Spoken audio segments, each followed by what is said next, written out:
Act 4, Scene 1. At a table in Antony's house in Rome.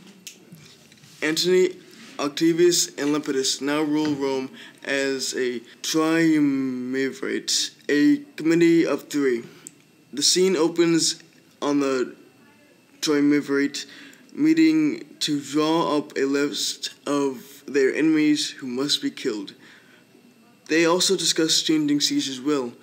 As Lepidus goes to fetch the will, Antony expresses how low opinion of Lepidus as a leader. Then Antony and Octavius begin to discuss how to defeat the armies of Brutus and Cassius. Enter Antony, Octavius, and Lepidus. These many, then, shall die. Their names are pricked. Your brother too must die. Consent you, Lepidus. I do consent. Prick him down, Antony. Upon condition, Publius shall not leave. Who is your sister's son, Mark Antony? He shall not live. Look, with a spot I damn him. But Lepidus, go you to Caesar's house, fetch the will hither, and we shall determine how to cut off some charge in legacies. What? Shall I find him here? Or here at the Capitol? Exit Lepidus. This is a slight and meritable man. Meet to be sent on errands. Is it fit, the threefold word divided, he should stand one of the three to share it? So you thought him, and took his voice, who should be pricked to die, in our black sentence of proscription. Octavius, I have seen more days than you, and though we lay these honors on this man to ease ourselves of divers slanderous loads, he shall but bear them as the ass bears gold, to groan and sweat under the business, either led or driven as we point the way, and having brought our treasure where we will, then take we down his load and turn him off, like to the empty ass, and shake his ears and graze in commons. You may do your will, but he's a tried and violent soldier. So is my horse, Octavius, and for that I do appoint him store of my provender. It is a creature that I teach to fight, to whine, to stop, to run directly on, his corporal motion governed by my spirit, and in some taste is Lepidus but so. He must be taught and trained and bid to go forth. A barren-spirited fellow, one that feeds on objects, arts, and imitations, which, out of use, installed by other men, began his fashion. Do not talk of him, but as a property. And now, Octavius, listen to great things. Brutus and Cassius are levying powers. We must straight make ahead. Therefore, let our alliance be combined, our best friends made, and our best means stretched out. And let us presently go sit in council, how covert matters may be best disclosed, and open peril sure is answered. Let us do so, for we are at the stake and bait about with many enemies, and some that smile have in their hearts, I fear, millions of mischiefs. Exeunt.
Act 4, Scene 1.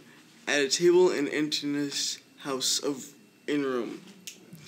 Antony, Octavius, and Lepidus now rule Rome as a triumvirate, a committee of three.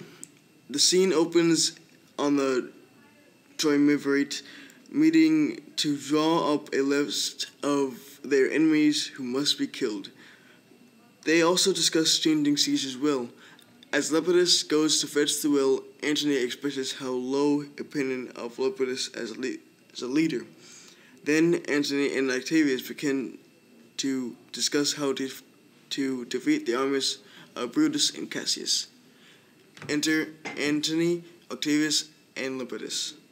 These many, then, shall die. Their names are pricked. Your brother too must die. Consent you, Lepidus. I do consent. Prick him down, Antony. Upon condition, Publius shall not leave, who is your sister's son, Mark Antony. He shall not live. Look, with a spot I damn him. But Lepidus, go you to Caesar's house, fetch the will hither, and we shall determine how to cut off some charge in legacies. What? Shall I find you here? Or here at the Capitol? Exit Lepidus. This is a slight immeritable man. Meet to be sent on errands. Is it fit, the threefold word divided, he should stand one of the three to share it? So you thought him, and took his voice, who should be pricked to die, in our black sentence of proscription.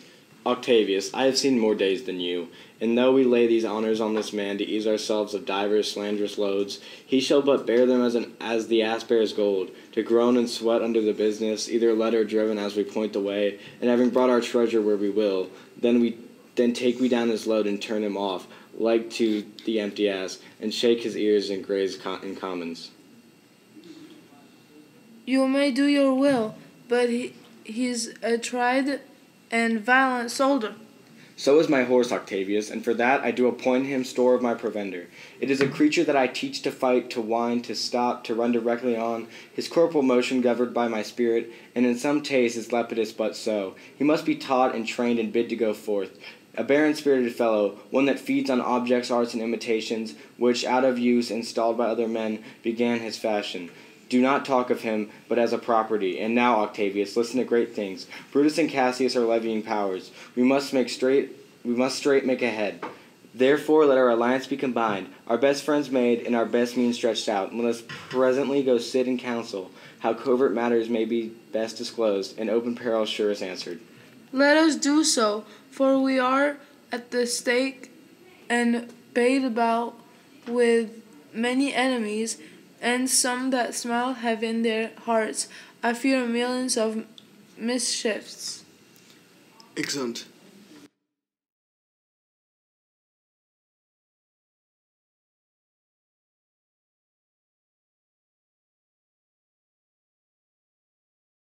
Act 4, Scene 2. A military camp near Sardis, in front of Brutus' tent. Displeased at the way events are developing, Brutus tells his servant about Cassius' new coat and distant attitude. Cassius arrives, and he and Brutus go into the tent to talk about their disagreements. Sound of drums, and Brutus, Lucius, and soldiers, Titanius and Pindarus, from Cassius' army meet them. Stand ho. Give the word, ho, and stand. What now, Lucilius? And is Cassius' name? He is at hand, and Pedius is come to do your salutations from his master. He greets me well, your master Pindarus. In his own change, or by ill officers, have given me some worthy cause to wish things done undone. But if he be at hand, I shall be satisfied. I do not doubt, but that my noble master will appear, such as he is, full of regards and honor. He is not doubted. A word, Lucilius, how he received you. Let me be resolved. With courtesy and with respect enough, but not with such familiar instance, nor with such free and friendly conference as he had used of old. Thou hast described a hot friend cooling. Ever note, Lucius, when love begins to sicken and decay, it useth an enforced ceremony. There are no tricks in plain and simple faith, but hollow men like horses hot at hand make gallant show and promise of their mettle. Lo march within. But when they should endure the bloody spur, they fall their crests, and like deceitful jades sink in the trial.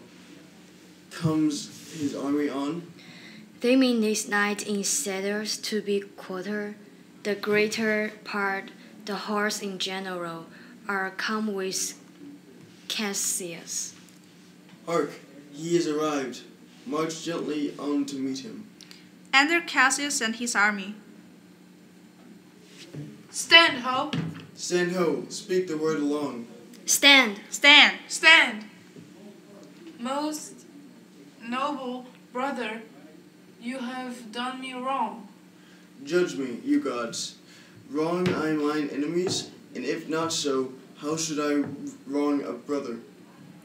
Brutus, this sober form of your hide wrong, and when you do them. Cassius, be content, speak your griefs softly. I do know you well, before the eyes of both our armies here, which should perceive nothing but love from us. Let us not wrangle, bid them move away. Then in my tent, Cassius, enlarge your griefs, and I will give you audience. Pindarius, bid our commanders let their charges off a little from this ground. Lucilius, do the like, and let no man come to our tent till we have done our conference. Let Lucius and Titinus guard our door. Accent.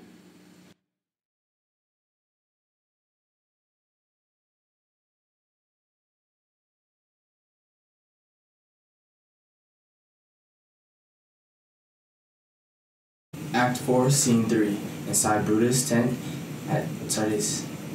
Brutus and Cassius argue angrily as Brutus accuses Cassius of corporation and greed. After a while, though, they calm down and become friendly once again. Brutus informs Cassius of Portia's death. Soon after, Messala enters.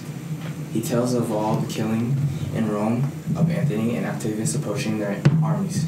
Brutus persuades Cassius that their forces must meet the enemy at Philippi, in Greece. Later, as Brutus reads, the ghost of Caesar appears and promises to see Brutus at Philippi. Enter Brutus and Cassius. That you have wronged me doth appear in this. You have commanded and noted Lucius Pella for taking tribes here of the Sardians, wherein my letters praying on his side because I knew the men were slighted off. You wronged yourself to write in such a case. In such a time as this, it is not meet that every nice offense should bear his command. Let me tell you, Cassius, you yourself are much condemned to have an itching palm, to sell and mar your offices for gold to undeservers. I, an itching palm. You know that you are Brutus that speaks this, or by the gods, this speech were else your last. The name of Cassius honors this corruption, and chastisement doth therefore hide his head. Charisman, Remember March, the Ides of March, remember? Did not great Julius bleed for justice' sake? What villain touched his body that did stab, and did not for justice? What shall one of us that struck the foremost man of all this world? But for supporting robbers, shall we now consummate our fingers with these base bribes, and sell the mighty space of our large honors for so much trash as may be grasped thus? I'd rather be a dog and bathe by the moon than such a Roman. Brutus, bay not me. I'll not endure it. You forget yourself to edge me in. I'm a soldier. I, older in practice, abler than yourself to make conditions. Go to, you are not Cassius. I am. I say you are not. Urge me no more. I shall forget myself, have mind upon your health, tempt me no further. Away, slight man. It's impossible. Hear me, for I will speak. Must I give way and room to your rash choler? Shall I be frighted when a madman stares? Oh, ye gods, must I endure all this? All this? Ay, more. Fret till your proud heart break. Go show your slaves how choleric you are, and make your bondmen tremble. Must I budge? Must I observe you? Must I stand and crouch under your testy humor? By the God, you shall digest the venom of your spleen, thou it do split you. For from this day forth, I'll use you for my mirth, yeah, for my laughter, when you are waspish. Is it come to this? You say you are a better soldier. Let it appear so. Make your vaunting true, and it shall please me well. For mine own part, I shall be glad to learn of noble men. You wrong me every way. You wrong me, Brutus. I have an elder soldier, not a better. Did I say better? If you did, I care not. When Caesar lived, he durst not thus have moved me. Peace, peace. You durst not so have tempted him. I durst not. No. What durst not tempt him? For your life you durst not. Do not presume too much upon my love. I may do that I shall be sorry for. You have done that you should be sorry for. There is no terror, Cassius, in your threats. For I am armed so strong in honesty that they pass by me as the idle wind, which I respect not. I did send to you for certain sums of gold which you denied me, for I can raise no money by vile means. By heaven, I'd rather coin my heart and drop my blood for drachmas than to wring from the hard hands of peasants their vile trash. By any indirections I did send to you for gold to pay my legions, which you denied me. Was that done like Cassius? Should I have answered Caius Cassius so? When Marcus Brutus grows so covetous to lock such rascal counters from his friends, be ready, gods, with all your thunderbolts, dash him to pieces. I denied you not. You did. I did not. He was but a fool that brought my answer back. Brutus hath bribed my heart.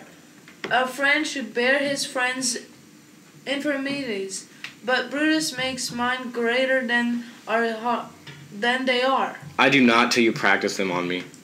You love me not. I do not like your faults. A friendly eye could never see such faults. A flatterer's would not, though they do appear as huge as high Olympus.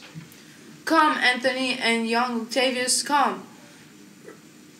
Revenge yourselves alone on Cassius, for Cassius is aweary of the world, hated by the one he loves, brave by his brother, checked like a bondman, all his faults observed in a set notebook, learned and coned my wrote to cast into my death. Oh, I could weep my spirit from mine eyes. There is my dagger, and here my naked breast, within a heart dearer than Pluto's mine, richer than gold. If thou beest a Roman, take it forth. I, that denied thee gold, will give my heart.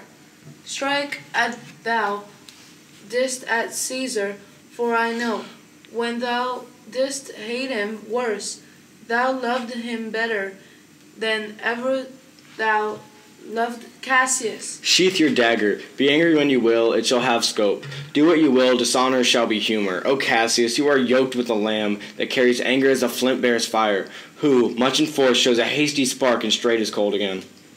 Health Cassius live. To be but mirth and laughter to his Brutus, when grief and blood ill-tempted vexed him. When I spoke that, I was ill-tempered too. Do you confess so much? Give me your hand. And my heart too. Oh, Brutus, What's the matter? have you not love enough to bear with me when that rash humor with my mother gave me makes me forgetful? Yes, Cassius, and from henceforth, when you are over-earnest with your Brutus, he'll think your mother chides and leave you so. Enter a poet, followed by Lucius, Titanius, and Lucius. Let me go in to see the generals.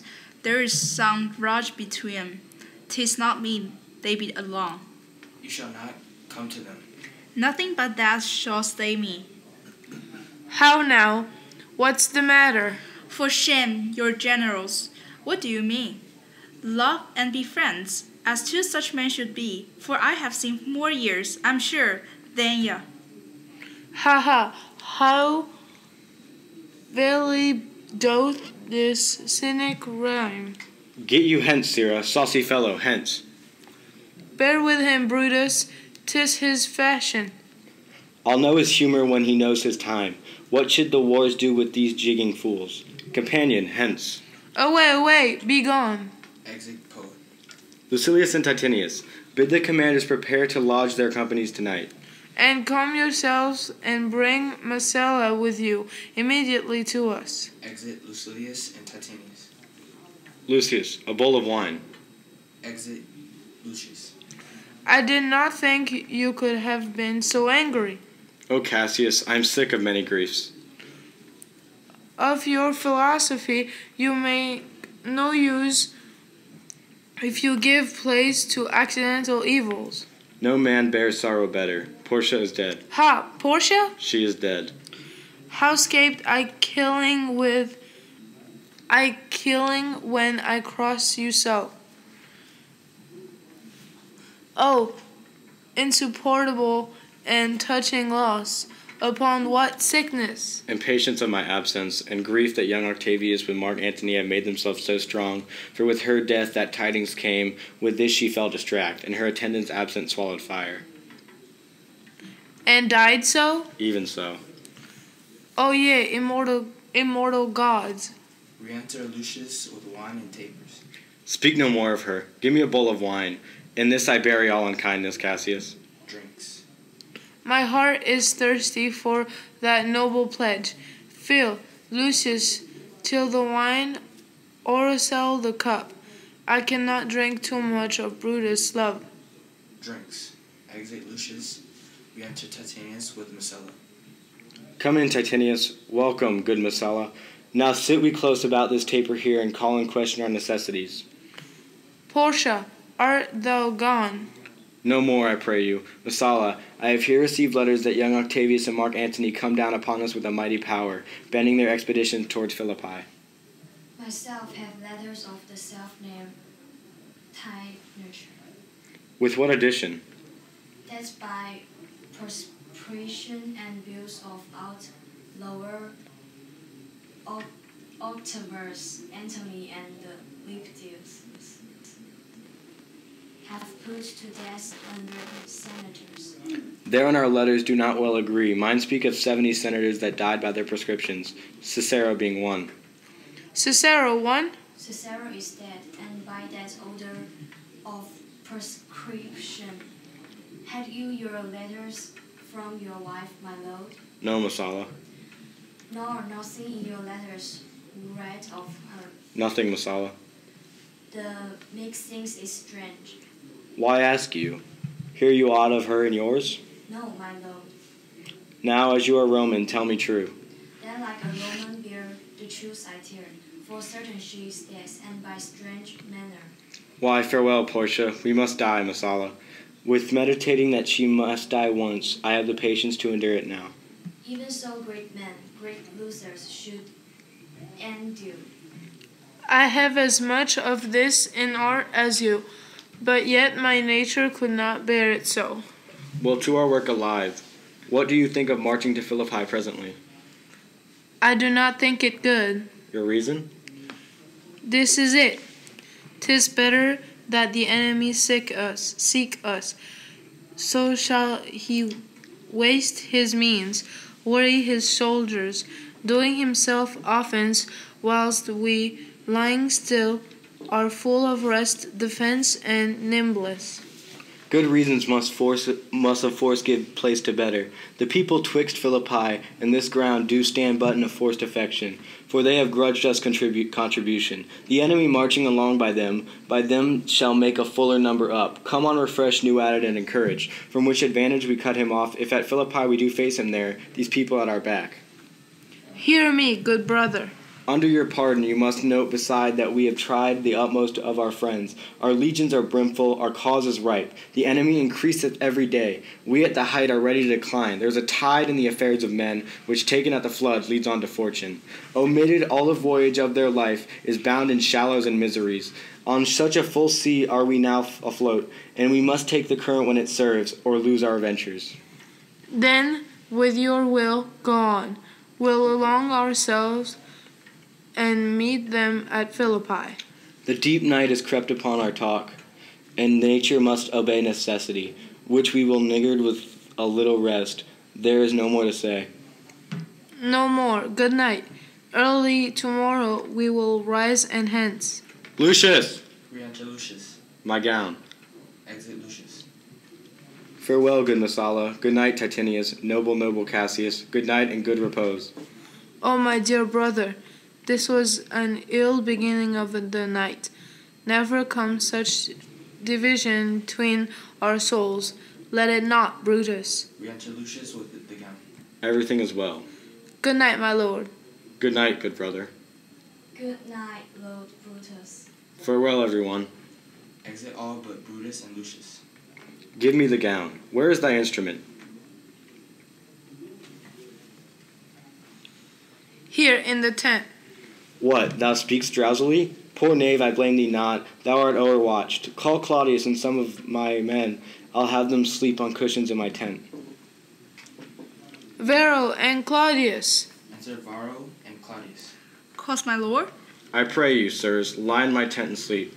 It may be I shall raise you by and by on business to my brother Cassius. So please you, we will stand and watch your pleasure. I will not have it so. Lie down, good sirs. It may be I shall otherwise bethink me. Varro and Claudius lie down. Look, Lucius, here's the book I sought for so. I put it in the pocket of my gown. I was sure your lordship did not give it to me. Bear with me, good boy. I am much forgetful. Canst thou hold up by thy heavy eyes a while, and touch thy instrument a strain or two? Aye, my lord, an't please you. It does, my boy. I trouble thee too much, but thou art willing. It is my duty, sir. I should not urge thy duty past thy might. I know young bloods look for a time of rest. I have slept, my lord, already. It was well done, and thou shalt sleep again. I will not hold thee long if I do live. I will be good to thee. Music and song. Lucius falls asleep as he sings. This is a sleepy tune, O murderous slumber. Layest thou thy leaden mace upon my boy, that plays thee music, gentle knave, good night. I will not do thee so much wrong to wake thee. If thou dost nod, thou breakest thy instrument. I'll take it from thee, and good boy, good night. Let me see, let me see. If not, the leaf turned down where I left reading. Here it is, I think. Sits. Enter the ghost of Caesar. How ill this taper burns. Ha! Who comes here? I think it is the weakness of mine eyes that shapes this monstrous apparition. It comes upon me. Art thou anything? Art thou some god, some angel, or some devil, that makes my blood cold and my hair to stare? Speak to me, what thou art. Ooh, thy evil spirit, Brutus. Why comest thou? To tell thee thou shalt see me at Philippi. Well, then I shall see thee again. Aye, at Philippi. Why I will see thee at Philippi then? Exit ghost. Now I have taken heart thou vanishest. Ill spirit, I would hold more talk with thee. Boy, Lucius, Varro, Claudius, sirs, awake, Claudius. The string, my lord, are false. He thinks he is at his instrument. Lucius, awake. My lord. Didst thou dream, Lucius, that thou so criedst out? My lord, I do not know that I did cry. Yes, that thou didst. Did thou see anything? Nothing, my lord. Sleep again, Lucius. Sirrah Claudius. To Varro. Fellow, thou, awake. My lord? My lord? Why did you cry out, sirs, in your sleep? Did we, my lord? I, saw you anything? No, my lord, I saw nothing. Nor I, my lord. Go and commend me to my brother Cassius. Bid him set on his powers betimes before, and we will follow. It shall be done, my lord. Exit. Philippus as a leader. Then Antony and Octavius begin